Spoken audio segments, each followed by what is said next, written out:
Oi pessoal, tudo bem com vocês? Hoje eu quero compartilhar com vocês um livro que eu fiz a leitura e que recomendo bastante para quem está aí nesse caminho de busca pela compreensão da verdade, né? Que é o ideal de todos aqueles que amam a filosofia, que amam o conhecimento, que estão em busca realmente daquilo que é a verdade, muito embora a gente saiba que não existe apenas uma verdade, existem várias verdades, enfim. Então, mas a gente que está nessa busca, né, a gente que está buscando a evolução espiritual, a gente que está buscando esse caminho de luz, né, de busca do nosso próprio eu, a gente precisa entender que existem pessoas que vieram nos trazer conhecimentos que são essenciais, né? A gente precisa aproveitar desses conhecimentos. E uma pessoa que eu me deparei, e eu acredito que é o caminho de todo mundo que vai seguindo, né, nesse sentido, né, dessa busca interior, eu me deparei com o Napoleão Hill.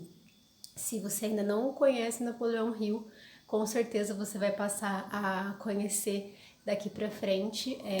Então procure ver alguns livros dele. Ele tem livros muito famosos.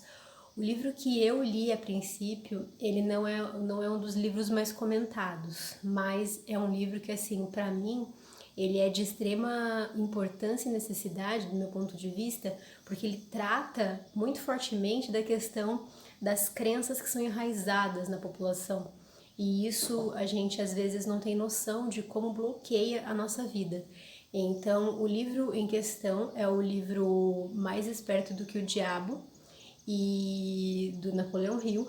E nesse livro ele vai trazer a filosofia do sucesso, né? Ele começa a falar sobre a filosofia do sucesso e ele faz um estudo sobre a filosofia do sucesso.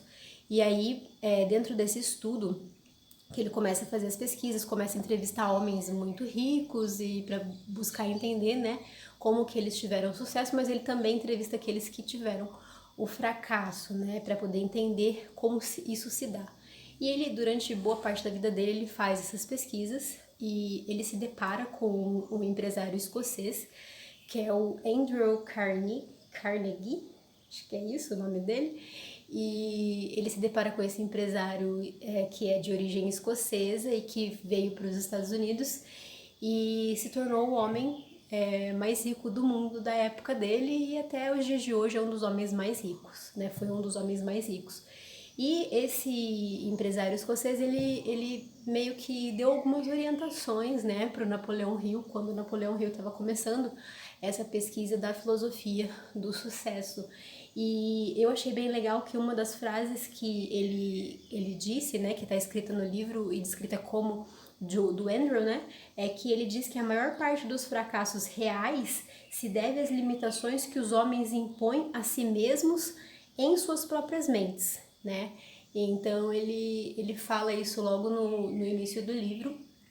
E aí depois, né, tem todo o processo do Napoleão Hill de correr atrás para poder desenvolver essa filosofia. Nesse livro, o mais interessante é que existe um diálogo com o diabo, e aí o diabo é aquela figura que, para boa parte da população, você fala a palavra, a pessoa tem horror, né? A pessoa acha que o diabo realmente é uma figura aterrorizadora, é uma coisa que, assim, as pessoas têm uma ideia, uma crença muito distorcida, né? De como realmente as coisas funcionam, de como funciona o universo. Então, quando o Napoleão ele veio falar do diabo e o próprio livro, né, que se trata de diabo, ele até coloca no início do diálogo, ele coloca que você pode imaginar da maneira que você queira, se realmente foi um diálogo com o diabo ou não, se foi só os próprios pensamentos dele. Mas é aquele negócio, né? A nossa interpretação, porém, existem muitas verdades aí dentro desse diálogo e são alguns pontos fundamentais que eu queria comentar e que eu acho assim muito legal. Então, por isso eu falei, eu vou compartilhar, porque mais pessoas têm que saber disso, né?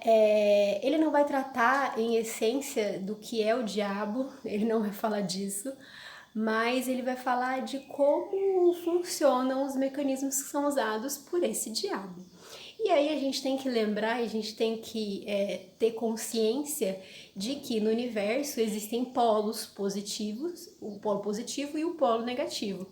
e de que isso funciona em todas as instâncias, em todas as esferas. Existem esses polos e a gente não pode negar. Assim como vão existir as características que a gente vê que estão mais pro lado do polo positivo quanto pro lado do polo negativo.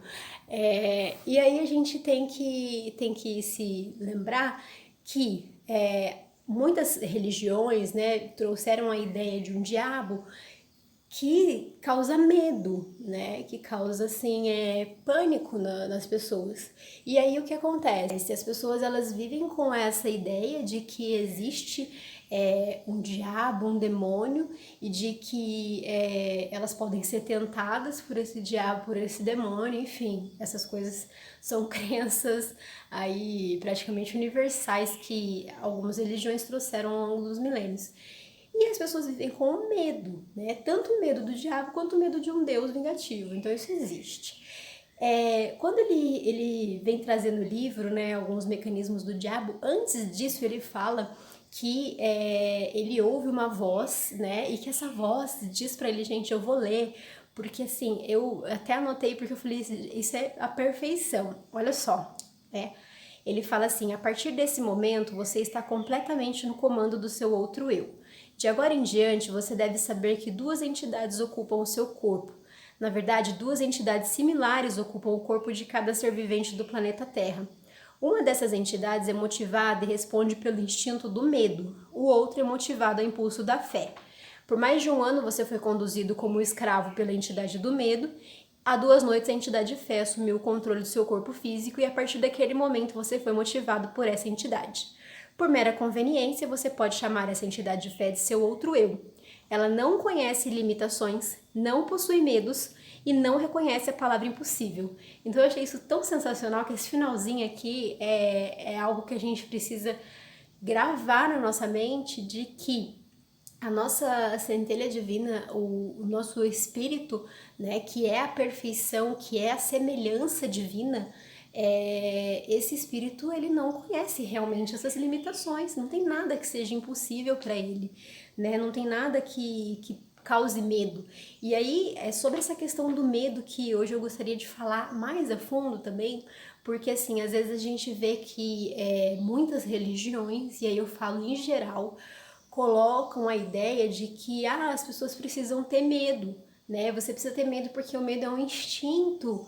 Você precisa ter medo para você preservar a sua vida. Mas na verdade, não se trata de medo, se trata de prudência, né? A gente tem que ter prudência. E isso, prudência em relação a tudo, não só as situações que nos coloquem em risco de vida, mas prudência em relação às outras pessoas, em relação à questão de confiar demais, em relação à questão de acreditar, né? Demais nas situações, nas coisas, nas pessoas. Então a gente precisa ser prudente, né? E aí a gente não vai se arriscar tanto em situações de vida, quanto em situações que sejam aí cotidianas. Mas o que eu achei também interessante é que daí ele, nesse diálogo com o diabo, ele vem falar dos instrumentos que o diabo utiliza, né? E aí um dos principais instrumentos que ele fala é a alienação. E como existem pessoas alienadas? Ele fala que de cada 100 pessoas, 98 são alienadas. Então, assim, pra gente ter uma noção de como é o nosso planeta, de como a nossa sociedade está organizada, né? As pessoas, elas vivem ele cita também o ritmo hipnótico, né? Essa hipnose que a gente vive o tempo todo, só que ele fala que esse ritmo hipnótico ele pode ser utilizado para o bem ou para o mal, para aquilo que é bom ou ruim, né? Entre aspas, né? Como eu já falei, polos positivos e negativos. Não há nada ruim, mas é aquilo que a gente escolhe direcionar os nossos pensamentos. Então, o que acontece? A maioria das pessoas está alienada, né? E por conta de estar alienada, elas são vítimas desses pensamentos negativos, daquilo que não vai causar crescimento para elas. Muito pelo contrário, vai causar frustração, vai causar medo, vai causar tudo aquilo que prende o ser humano, né? Que não deixa o ser humano viver e encontrar a sua essência. E essa busca que a gente faz pela essência é o que o diabo não quer que a gente faça, né? O que o polo negativo não quer, porque ele quer que a gente se mantenha no polo negativo. E aí, quando a gente fala de alienação, a gente pode pensar nas mais diversas coisas, né? A gente pode pensar em que a gente recebe informação o tempo todo, através das mídias sociais, através da televisão, através das pessoas com quem a gente convive. Então tudo isso influencia na maneira como a gente enxerga a vida e na maneira como a gente se sente, porque a gente acaba absorvendo tudo aquilo que a gente entra em contato, a gente criou um vínculo ali, e isso, para isso existe uma lei física, inclusive, que explica. Mas, assim, essa questão da alienação, ela é utilizada como mecanismo de controle. E aí, ele vai falar dos medos mais efetivos, e aí eram esses medos que eu queria comentar também, que os medos mais efetivos são o medo da pobreza, medo da crítica, medo da perda da saúde, medo da perda do amor, medo da velhice e medo da morte. E eu achei muito interessante porque ele fala assim que os medos mais efetivos são o medo da pobreza e o medo da morte, são esses dois.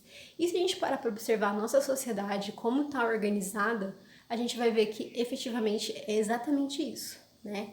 É exatamente isso, porque o que acontece? As pessoas, no geral, né, os governantes, todos aqueles que detêm o poder, no geral, o que eles fazem? E a gente não pode falar de lados, porque mesmo que pareça que são coisas diferentes, que existem dois lados, na verdade, a manipulação ela ocorre, né, tanto de um lado quanto de outro.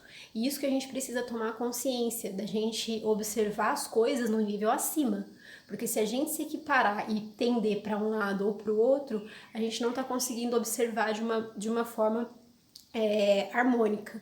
Então a gente precisa buscar essa harmonia. É lógico, existem sempre coisas boas de um lado e de outro. O que precisa é ter o equilíbrio. E o que não tem é o equilíbrio. Então por isso que às vezes a gente encontra tanto desentendimento. Mas a questão da pobreza, ela é utilizada, né? Ela é utilizada e muito fortemente. Você vê que a maior parte da sociedade é mantida sobre uma consciência de pobreza, né? Uma consciência de medo. E isso a gente vê que desde quando a gente é pequeno, as coisas tendem a ser assim. São crenças que são colocadas, sabe? São coisas que a gente assiste nessas televisões, nessas novelas, enfim, nessas coisas que a gente precisa se desligar, porque realmente são coisas que não vão agregar em nada, né? Eu falo sobre essa questão da TV, porque olha só, sobre essa questão do medo da morte também, né? Eu vejo pessoas que às vezes ficam assistindo a televisão naqueles canais onde fica passando só desgraça. E daí a pessoa fica assim, meu Deus, que coisa, olha só que coisa horrível, porque fulano de tal matou não sei quem, fez não sei o que lá. E daí você fica assim, né? A gente não pode entrar em sintonia com esse tipo de coisa se a gente quer buscar a nossa evolução, se a gente quer buscar a luz, se a gente quer buscar essa centelha. A gente pode até observar uma situação dessa, mas a gente não pode se conectar emocionalmente. E se a gente não tem a capacidade de bloquear essa conexão emocional, é melhor então que a gente não assista, não veja, é melhor ficar de fora, porque senão a gente vai se conectar e aquela energia vai ser trazida para nossa vida, que é aquilo que é o princípio da vibração, não tem outra forma. E daí basicamente era isso sobre a questão dos medos, mas aí depois ele vai falar, né, de princípios também, dos princípios da psicologia, né, em que as pessoas podem utilizar o ritmo hipnótico, a hipnose, para o seu próprio bem, né, para que elas possam se sentir melhores. E uma das coisas também que depois ele fala, que eu achei interessante, é que a gente tem que, de todas as formas, a gente precisa buscar excluir da nossa vida, né, fechar as portas para tudo que é negativo, tudo. E aí é isso que eu tô falando sobre a questão da TV e tal, mas também existem às vezes pessoas, às vezes existem lugares, às vezes existem situações em que a gente tá ali de frente com essa negatividade.